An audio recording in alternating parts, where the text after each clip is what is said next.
यदि आप भी चाहते हैं विद्या म्यूजिक की ऑडियो वीडियो सबसे पहले आप तक पहुंचे तो लाल कलर का बटन दबाकर चैनल को सब्सक्राइब करें और हाँ, बेल आइकन को दबाना ना भूलें। भैया आब गेले कैसन जमाना, ससुर के पुतहु मारे छै। भैया आब गेले कैसन जमाना, ससुर के पुतहु मारे छै। भैया आब गेले कैसन जमाना, ससुर के पुतहु मारे छै। मर्द सब के इज्जत गेले लूट हो, घर में चले छै मौगी के जुद्ध। सब बिगड़ल जाय छै जनाना, ससुर के पुतहु मारे छै। भैया आब गेले कैसन जमाना, मर्द के है बहु मारे छै।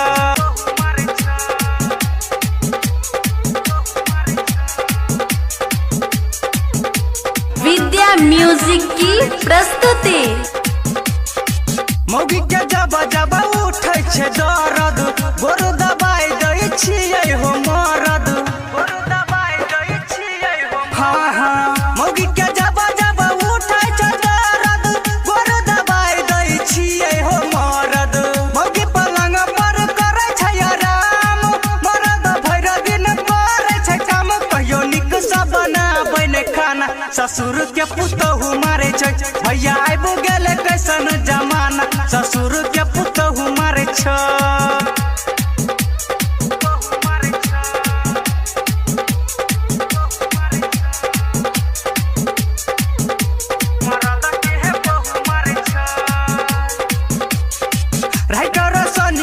कलयुग छै भैया, सबसे बढ़ कऽ छै तो रुपैया।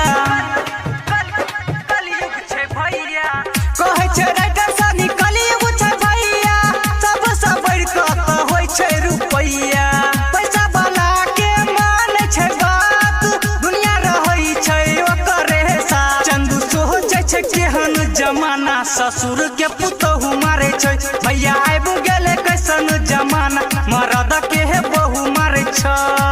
मर्द सब के इज्जत गेले लूट हो, घर में चले छै मौगी के जुद्ध। सब बिगड़ल जाय छै जनाना, ससुर के पुतहु मारे छै।